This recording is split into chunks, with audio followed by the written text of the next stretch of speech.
अरविंद केजरीवाल नोटबंदी को लेकर कुछ कह रहे हैं, सुनते हैं। तो अब लोग जानना चाहते हैं कि आखिर मोदी जी कितने पढ़े लिखे हैं।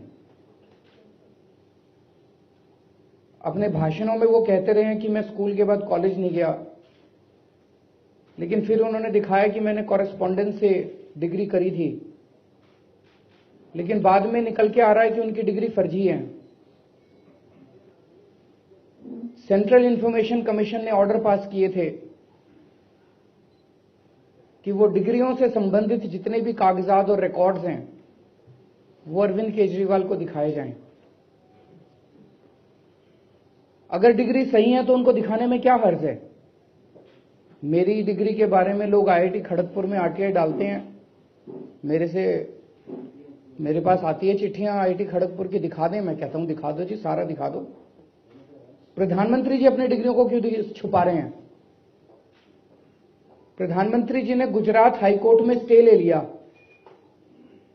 गुजरात यूनिवर्सिटी को कह के कि डिग्री नहीं दिखाई जाएंगी, तो स्टे क्यों ले रहे हैं। और आज जो प्रधानमंत्री जी का जो सबसे खास वकील है तुषार मेहता, उसको दिल्ली से भेजा है आर्ग्यू करने के लिए कि डिग्री नहीं दिखाई जाएंगी। तो इससे मन में शक पैदा होता है कि वाकई प्रधानमंत्री जी की डिग्रियां फर्जी हैं।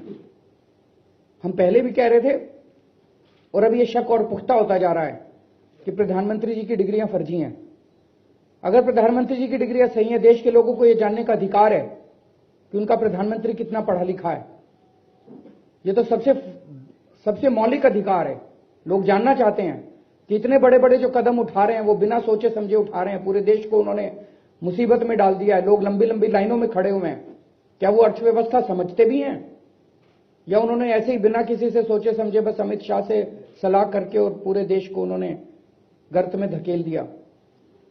तो मैं मांग करता हूं कि आज गुजरात हाईकोर्ट में तुषार मेहता, मोदी जी के वकील, जाके कहें कि हम डिग्री दिखाने के लिए तैयार है जी, डिग्री सही है।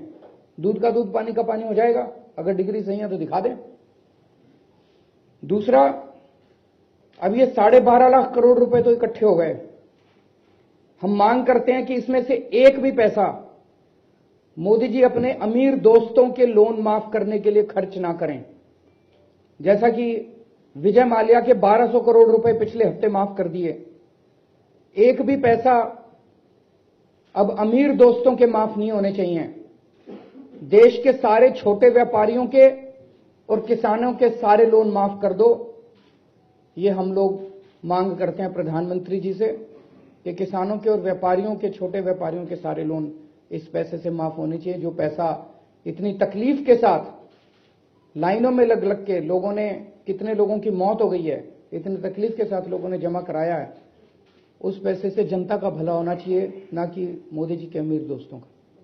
तो नोटबंदी और प्रधानमंत्री की शिक्षा को लेकर हमला बोला अरविंद केजरीवाल ने प्रधानमंत्री पर। और उनका साफ तौर पर यह कहना कि जो पैसे जमा हुए हैं उससे अमीरों के लोन माफ ना हो, बल्कि जो गरीब हैं, जो किसान हैं, छोटे व्यापारी हैं, उनके लोन माफ किए जाए।